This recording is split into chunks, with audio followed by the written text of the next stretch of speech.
अस्सलाम वालेकुम नाजरीन, इल्मी सिटी के साथ मैं हूं आपका होस्ट उस्मान सियादी।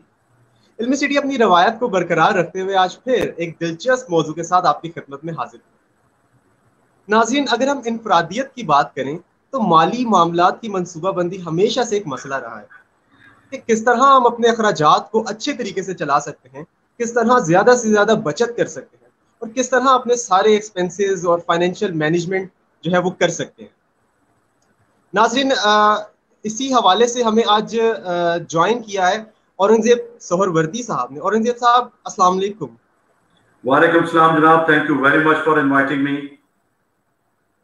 नाज़रीन, हम लोग औरंगजेब साहब से आज इसी मौजू पर बात करेंगे, हम किस तरह अपने फाइनेंशियल जो रिसोर्सेज हैं उसको किस तरह अच्छे तरीके से हम इस्तेमाल कर सकते हैं, यानी कि ज़ाती माली मामला की मनसूबाबंदी कैसे कर सकते हैं।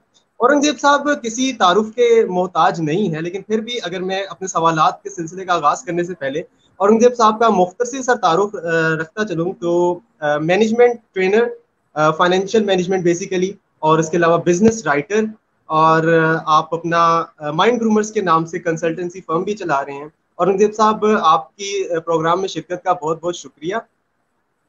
जी, थैंक यू वेरी मच। अच्छा नाजरीन, सवालात के सिलसिले का आगाज करने से पहले मैं आप सबसे गुजारिश करूंगा कि औरंगजेब साहब हमारे साथ मौजूद हैं, आप इस शो का भरपूर फायदा उठाएं और अपने फाइनेंशियल मैनेजमेंट के हवाले से, माली मामलात की मनसूबाबंदी के हवाले से औरंगजेब साहब से सवालात आप कर सकते हैं। हम आपके सवालात जरूर जो है वो एंटरटेन करेंगे। औरंगजेब साहब, सवालात के सिलसिले का आगाज करते हैं। सबसे पहले तो ये बताइएगा कि जो जाती माली मामलात की मनसूबाबंदी है, इससे क्या मुराद है और इसकी क्या अहमियत है? देखिए, माली मामलात की मनसूबाबंदी चाहे मुल्कों की हो या इंडिविजुअल्स की, दो चार बुनियादी प्रिंसिपल्स जो हैं वो दोनों में कॉमन है। अगर हम जाती मामलात के हवाले से बात करें और मैं इसको बहुत सिंप्लीफाई करके बयान करूं तो देखिए, कोई भी एक इंडिविजुअल शख्स है, उसके जितने अखराजात हैं, खर्चे हैं, वो एक तरफ, उसकी जितनी इनकम है, जराए आमदनी है, वो एक तरफ, इनके आपस के इस्तेमाल और मेल जोल को माली मामलात की मनसूबाबंदी कहते हैं। अगर आपके अखराजात ज्यादा हैं, आमदनी कम है, रिसोर्सेज कम है, तो बैलेंस जो है वो नेगेटिवली टिल्ट कर जाएगा और आप कर्जों की तरफ और डेट की तरफ चले जाएंगे, माइनस में चले जाएंगे। इसी तरीके से अगर आपके अखराजात कम है और आमदनी ज्यादा है तो आपके पास जराए जो है वो सरप्लस हो जाएंगे। आगे दोनों सिचुएशंस में फिर डिफरेंट सिचुएशंस हैं कि अगर आप माइनस में हैं, आपके खर्चे ज्यादा और आमदनी कम है, तो आप क्या करें, और अगर आपके खर्चे कम और आमदनी ज्यादा है तो आप क्या करें, इस पे हम बात करते हैं। सही जी, इसी पे कंटिन्यू करूं मैं। अच्छा, और साहब ये बताइएगा कि अगर हम बतौर इंडिविजुअल किस तरह अपने जाती माली मामलात को बेहतर तरीके से मैनेज कर सकते हैं, किस तरह हम अपने जो एक्सपेंसेस है वो अच्छे तरीके से चला सकते हैं। जी देखिए, सबसे पहले तो देखना यह है कि आमदनी कहां से आ रही है, क्या आप प्रोडक्टिव हैं, क्या आप अच्छी अपनी सलाहियतों का इस्तेमाल करके इनकम जनरेट कर पा रहे हैं कि नहीं। अगर इसी पॉइंट को डिस्कस किया जाए तो majority of the people are under productive, they are not using their capabilities, they are not using their existing resources to generate income. तो सबसे पहला इशू यह है कि हमने देखना है कि हमारे पास क्या ऐसी स्किल्स हैं, नॉलेज है, एटीट्यूड है, क्या सलाहियतें हैं हमारे पास ऐसी कि जिनको हम बरोए कार लाके इनकम जनरेट कर सकते हैं। नंबर 2, इनकम जनरेट करने के अभी बहुत सारे इनोवेटिव जराए भी आ चुके हैं। अभी वो ट्रेडिशनल जराए बहुत कम और महदूद रह गए। खास तौर पे इंटरनेट के जमाने में नौजवान लड़की और लड़कियों के पास इतने मौके हैं इनकम जनरेट करने के लिए, लेकिन उसके लिए उन्हें बैठना है, रिसर्च करनी है, ढूंढने हैं वो जराए, और साथ साथ उन जराए से भरपूर फायदा उठाने के लिए अपने स्किल्स को अपग्रेड करना है। यहां पे मैं आपको एक मिसाल देता चलूं कि फ्रीलांसिंग का बहुत ज्यादा शोर उठा और बहुत ज्यादा बातचीत हुई और बहुत सारे पाकिस्तानी लड़के लड़कियां इनकम भी जनरेट कर रहे हैं फ्रीलांसिंग से, लेकिन चूंकि उनका स्किल सेट लोअर लेवल का है, लिहाजा वो ज्यादा पैसे, ज्यादा वैल्यू ऐड नहीं कर पा रहे। हमारे हमसाया ममालिक में ज्यादातर चूंकि स्किल सेट हाई है, लिहाजा मेजर चंक जो है वो पैसों का, इनकम का, वो ले जाते हैं। तो इसलिए इस प्रोग्राम के तवस्सुत से सबसे पहले तो मैं सबसे सुनने वालों से, देखने वालों से गुजारिश करूंगा कि बराए करम अपने 24 घंटों का जो एक दिन है, और जो अल्लाह ताला ने आपको जिस्मानी और ज़हनी सलाहियतें दी हुई हैं, थोड़ा सा उसका जायजा लीजिए बैठ के और अपने आप को देखिए, एनालाइज कीजिए। 80% लोग उस लाइन से नीचे परफॉर्म कर रहे होंगे। तो पहले तो हमें यह देखना है कि हम बिजनेस करके जराए जनरेट करें, आमदनी जनरेट करें, हम पढ़ा के करें, हम जॉब करके करें, हम ऑनलाइन बिजनेसेस करके, ऑनलाइन कंसल्टेंसी करके करें।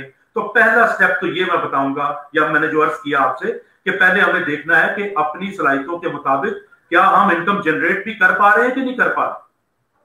दूसरी बात जिस पर तवज्जो देने की जरूरत है वो है खर्चे। बाज़ औक़ात एक बहुत बड़ा तबका है हमारा जो बहुत ज्यादा फजूल खर्च है या ओवर एक्सपेंसेस करते हैं वो, और फिर वो डेट का शिकार हो जाते हैं, कर्जों पे कर्जे चढ़ने लग जाते हैं। जिस तरीके से जो भी मुल्क कर्जा लेके डेवलपमेंटल कामों में लगाता है, वो मुल्क हमेशा तरक्की करता है और कर्जा भी उतर जाता है।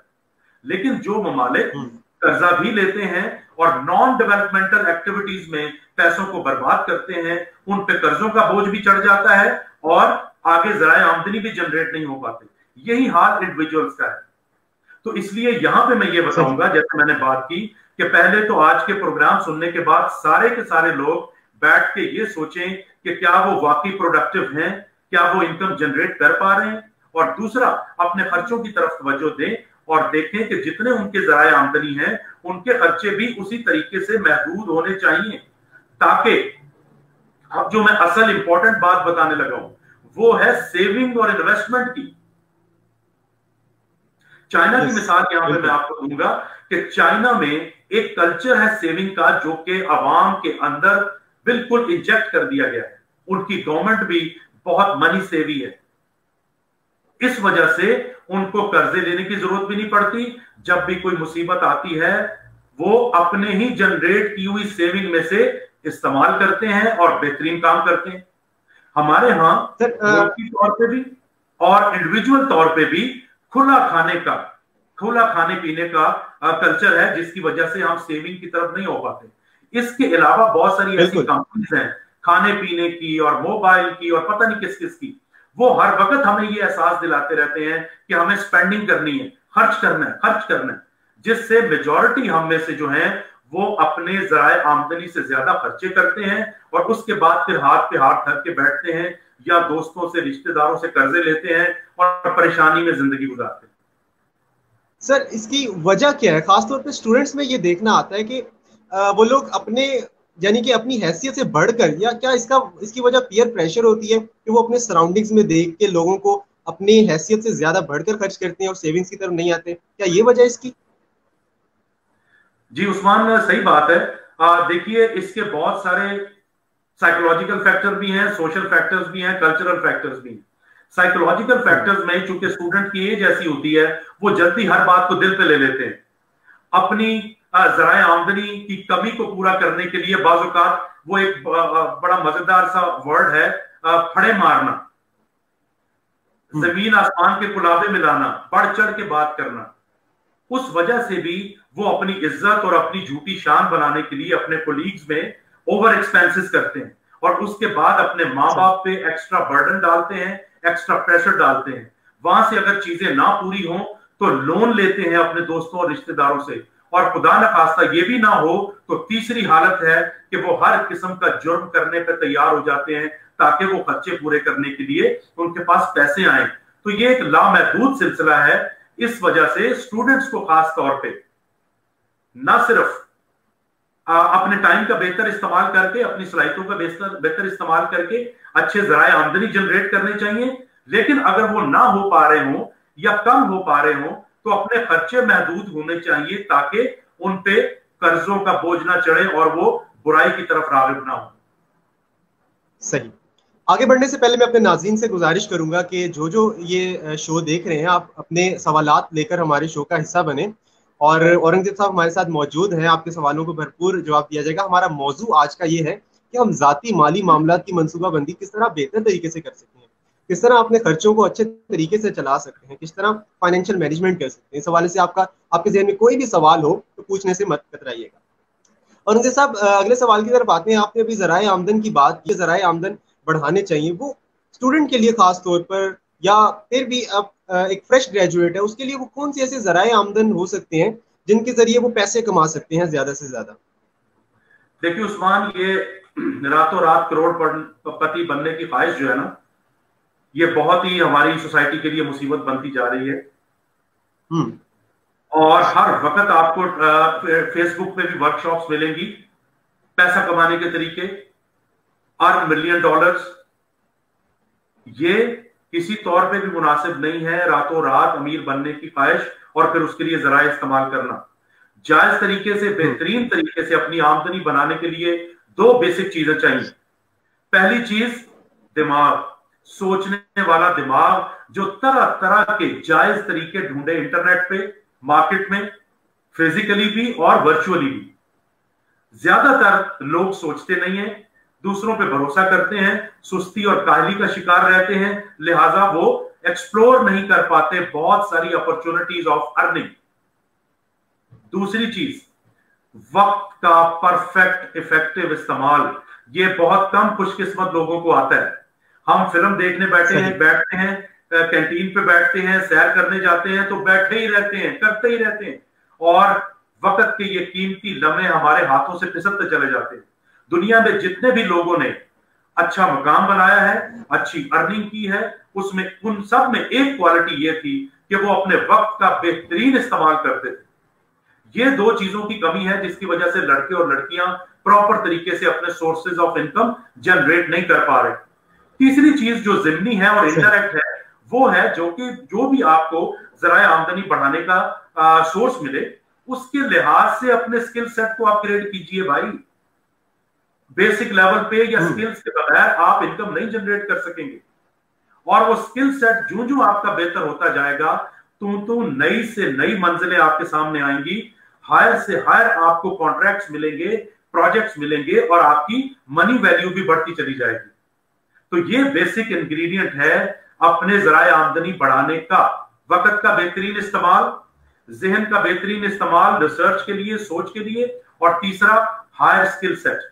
ये आप करके देखिए, आज भी कई अच्छे लड़के और लड़कियां बहुत ज्यादा इनकम जनरेट कर रहे हैं, लेकिन चूंकि उनकी तवज्जो अपनी पढ़ाई पे भी है, लिहाजा वो अपनी पढ़ाई को भी खराब नहीं कर रहे। ज्यादातर लोग जो इनकम जनरेट करने में लग जाते हैं, वो फिर अपनी पढ़ाई पर तवज्जो नहीं दे पाते और फिर डिग्री भी रह जाती है और बाकी चीजें भी रह जाती हैं। तो ये बैलेंस क्रिएट करना बहुत जरूरी है। सही। अच्छा, औरंगजेब साहब ये बताइएगा कि अगर फर्ज करें किसी सिचुएशन पर जाकर इंसान को लोन लेना पड़ जाता है, ठीक है, तो उस सिचुएशन से किस तरह निकला जाए, लोन्स को किस तरह मैनेज किया जा सकता है? देखिए प्यारे उस्मान भाई, लोन लेना कोई बुरी बात नहीं है, कोई जुर्म नहीं है, लेकिन ये जुर्म और बुरी बात उस वक्त बनता है जब आपके खर्चे कंट्रोल ना हो रहे हों और आप हर एक जानने वाले से हाथ फैला के पैसे मांगने लग जाए। तब आपकी ये तोहमत भी बन जाती है, आपकी बेइज्जती का बायस भी बनता है, लोग आपसे अवॉइड करना शुरू कर देते हैं, आपके ताल्लुकात में दरार आ जाती है। दूसरी बात, लोन आपको सोच समझ के लेना चाहिए, और जब भी आप लोन लें उसका developmental use, investment point of view से जब तक आप नहीं करेंगे, लोन भी चढ़ा रहेगा, उसकी किस्तें भी आ जाएंगी और आपके जराए आमदनी भी नहीं बढ़ेगी।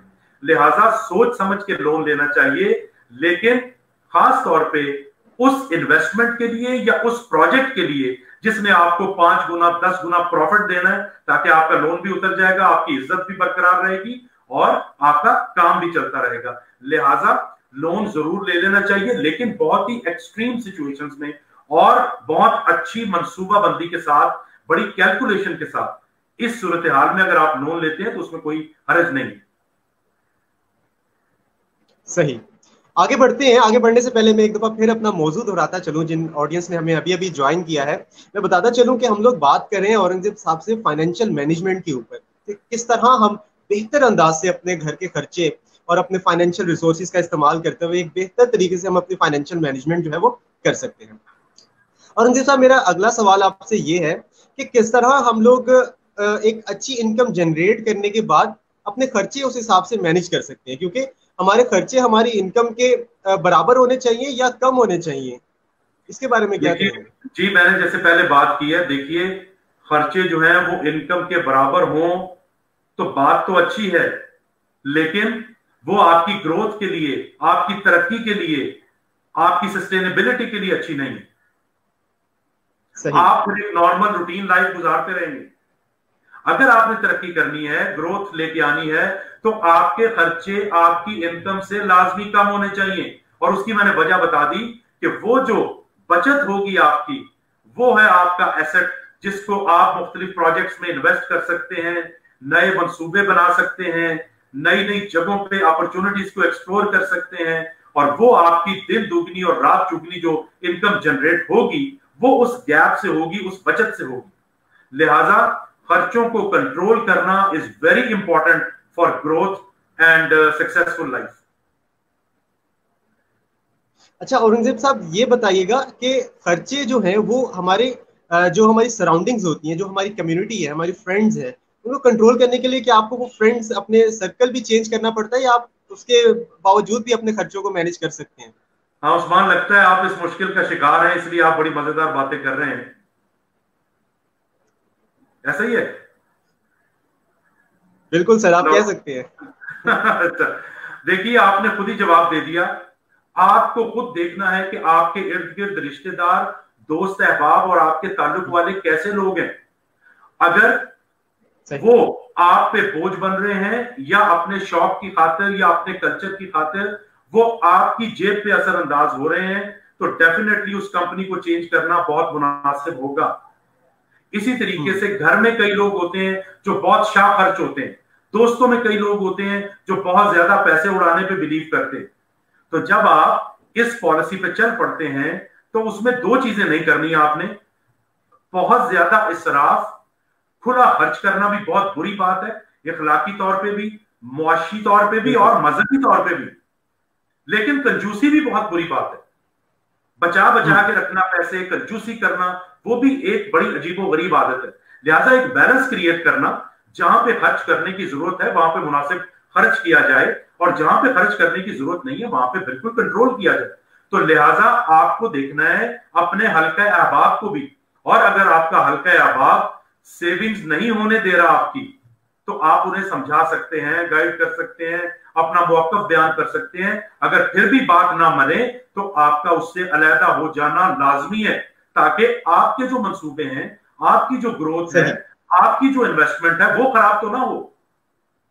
सही। अच्छा औरंगजेब साहब, कुछ ऑडियंस के सवालात भी ले लेते हैं। जाहिदा बानो पूछ रही थी कि हम किस तरह बेहतर जगह पे इन्वेस्ट कर सकते हैं। जरा ब्रीफली क्वेश्चंस का आप जवाब देते जाएं ताकि हम आगे बढ़ते जाएं। देखिए, इन्वेस्टमेंट के लिए तो बहुत सारी अपॉर्चुनिटीज हैं, लेकिन स्मॉल इन्वेस्टमेंट्स के लिए पाकिस्तान में अपॉर्चुनिटीज जरा कम है। तो पहले तो आपको अपनी अमाउंट देखनी है, अपनी सेविंग देखनी है, और जो अक्लमंद लोग होते हैं वो अपनी पूरी की पूरी सेविंग वो भी इन्वेस्ट नहीं करते, कुछ ना कुछ उसमें से भी बचा के रखते हैं। लिहाजा आप 70% तक, 80% तक अपनी सेविंग जो है वो इन्वेस्ट कर सकते हैं, बाकी आप बचा के रखिए, वो आपके काम आएगी। दूसरी बात, जितनी अमाउंट आपके पास मौजूद है उस हिसाब से बहुत सारी सेविंग्स अपॉर्चुनिटीज भी हैं। डिफेंस सेविंग सर्टिफिकेट्स हैं, छोटे मोटे कारोबार हैं, इसके अलावा और बहुत सारी ऐसी अपॉर्चुनिटीज हैं जो आप सेविंग से अपनी छोटा मोटा कोई प्रोडक्ट लेके किसी के काम में इन्वेस्ट करके आप कर सकते हैं। लेकिन स्मॉल अमाउंट्स के लिए इन्वेस्टमेंट्स की बहुत ज्यादा कमी है। बड़ी अमाउंट जो है वो आप जरा प्लॉट्स में, छोटे प्लॉट्स में इन्वेस्ट कर सकते हैं, 3 मरले 5 मरले में भी। इसके अलावा बड़े प्लॉट्स भी हैं। इसके अलावा और बहुत सारे स्टॉक एक्सचेंज है, स्टॉक एक्सचेंज में आप बहुत थोड़े पैसों से भी, लेकिन स्टॉक एक्सचेंज की प्रॉब्लम यह है कि आपका बहुत काबिल एतमाद ब्रोकर होना चाहिए, या तो वहां पे बैठा हुआ, और या आप खुद करें तो आप उससे अच्छी इनकम जनरेट कर सकते हैं। इसके अलावा ऑनलाइन अपॉर्चुनिटीज ऐसी हैं कि आप बगैर ज्यादा इन्वेस्टमेंट किए हुए वहां से भी अपने स्किल्स के हिसाब से इनकम जनरेट कर सकते हैं। ठीक हो गया सर। अच्छा, उस्मा वसीम साहिबा पूछ रही हैं कि हम किस तरह बतौर हाउसवाइफ अच्छी जगह इन्वेस्ट कर सकते हैं। जी, इसी सवाल में मैंने जवाब दे दिया कि हाउसवाइफ के तौर पे तो एक बड़ी मजेदार चीज चलती है, वो है कमेटी डालना। कमेटी डालने से ये होता है कि आपको एक अमाउंट तो मिल जाती है, लेकिन उससे ज्यादा प्रॉफिट या वो चीज आपको नहीं मिलती। तो अगर छोटी अमाउंट बचत की है आपने, तो उसके लिए कमेटियां वगैरह डाल लीजिए, और अगर अमाउंट थोड़ी सी मुनासिब है तो आप सेविंग सर्टिफिकेट खरीद सकते हैं, प्राइस बॉन्ड्स खरीद सकते हैं अगर आप चाहें तो। इसके अलावा छोटी अमाउंट के लिए कुछ ज्यादा अपॉर्चुनिटीज, जैसे मैंने कहा कि नहीं है, आपको अपने रिश्तेदारों में, करीबी हलकों में देखना पड़ेगा, या अगर आप छोटी अमाउंट से कोई बिजनेस करना चाह रहे हैं, food business, home food business आजकल बहुत चल रहा है, दस्तकारी का काम बहुत चल रहा है जिसपे थोड़ी छोटी मोटी इन्वेस्टमेंट चाहिए, सिलाई कढ़ाई का काम बहुत चल रहा है, वो किया जा सकता है, ट्यूशंस की जा सकती हैं। ये छोटी 10, 15, 20 हजार, 50 हजार, लाख की अमाउंट के लिए यही काम हो सकते हैं। सही। अच्छा, आगे बढ़ते हैं। ये अली खोखरी साहब पूछ रहे हैं कि आजकल जिस तरह हर घर में फाइनेंशियल क्राइसिस चल रहे हैं, आजकल के दौर में फाइनेंशियल सेविंग्स करना बहुत ज्यादा मुश्किल हो गया, तो आप क्या सजेस्ट करेंगे इस बारे में? देखिए, मैंने तो बहुत ही आसान सादा अल्फाज में 2 नुक्ते बता दिए। अगर सेविंग करना बहुत मुश्किल हो रहा है, खर्चा पूरा नहीं होता, तो बराए मेहरबानी अपने जराए आमदनी बढ़ाइए, अपनी सलाहियतों को इस्तेमाल करके find out various opportunities from where you can generate income. आपके जितने मेंबर हैं घर के, वो सारे प्रोडक्टिव हों, वो सारे कुछ ना कुछ काम करें अपनी स्किल सेट के लिहाज से, तो बेहतरीन तरीके से आपकी आमदनी भी ज्यादा हो जाएगी, और फिर उसमें से आप सेविंग कर सकते हैं। जितने आपके जराए आमदनी हैं, अगर खर्चे भी उतने हैं या उससे ज्यादा हैं, तो डेफिनेटली सेविंग का तो सवाल ही पैदा नहीं होता। आप या तो हैंड टू माउथ रहेंगे सारी उम्र, और या फिर कर्जों की तरफ आपका ध्यान जाएगा। So best possible way is find out, अपना जहन लड़ाएं, अपने ताल्लुकात को यूज करें, और अपनी स्किल्स को इस्तेमाल करते हुए ज्यादा से ज्यादा अपने जराए आमदनी बढ़ाएं।